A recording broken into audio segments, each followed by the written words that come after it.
Europe 1, 7h26, Thomas Soto. On vient d'entendre, grâce à Martine Monteil, comment la police gérait la traque de ce tireur parisien. Caroline Roux, bonjour. Bonjour Thomas. Avec vous, on a envie de savoir évidemment comment ça se passe côté coulisses politiques. Comment Manuel Valls, le ministre de l'Intérieur notamment, gère cette traque. Racontez-nous un peu sa très longue journée d'hier. Eh bien, écoutez, il a eu chaud. Manuel Valls était à peine rentré d'un déplacement d'Afrique hier lorsqu'il a appris les tirs à Libération par un SMS de la permanence du ministère de l'Intérieur. C'est comme ça que ça se passe. À quelques heures près, donc, il était dans l'avion. François Hollande, lui, est en déplacement. C'est donc naturellement Manuel Valls qui a pris les commandes. Et son souci dans toute cette journée a été de ne pas trop en faire, de calibrer. Hier soir, par exemple, pas de réunion de crise jusqu'à pas d'heure ou d'activation d'une cellule de crise. Il a enchaîné ses rendez-vous prévus. Rencontre avec un responsable, un homologue du Kosovo. Assemblée nationale à 21h sur le texte cumul des mandats. Et retour à la maison, car oui, cette nuit, Manuel Valls a dormi chez lui dans le 11e, comme d'habitude.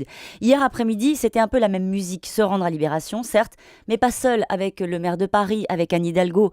Place Beauvau, on m'explique que chacun sait ce qu'il a à faire. C'est aussi ce que Manuel Valls a voulu montrer hier en se rendant au 36 quai des Orfèvres, siège de la PJ.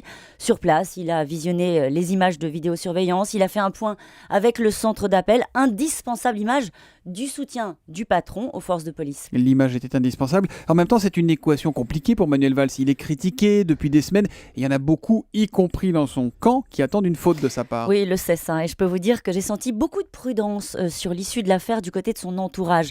Car face à un tireur isolé, en cavale, il ne peut que, au final, laisser faire les enquêteurs. Le seul élément, au fond, sur lequel Beauvau a totalement la main, eh bien, c'est la communication. Et là, la règle est très simple. Il faut parler, il faut se montrer pour rassurer. Le ministre a suivi, dès qu'il a pu hier, le traitement de la traque par les radios, les télés, pour mesurer la portée de l'affaire. Il sait naturellement que le symbole a frappé les esprits. Les Champs-Élysées, le 8e arrondissement de Paris, des médias pris pour cible, l'événement prend des proportions énormes et naturellement anxiogènes pour le pays. Et en tout cas, c'est une des premières fois que Manuel Valls gère une affaire comme celle-ci. Un homme armé et dangereux en liberté. Évidemment, il joue gros. Mais vous savez, Place Beauvau, c'est un ministère de crise. Celle-ci en est une.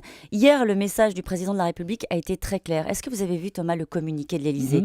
Le président a demandé au ministre de l'Intérieur de mobiliser tous les moyens. L'Élysée fait la traduction, au cas où ce ne serait pas suffisamment clair. Manuel a aujourd'hui une obligation de résultat. Comment Manuel Valls, le ministre de l'Intérieur, gère la traque, la journée du ministre racontée par Caroline Roux. L'info politique de Caroline revient demain à 7h25 sur Europe 1. À demain, Caroline. À demain, Thomas. Bonne journée.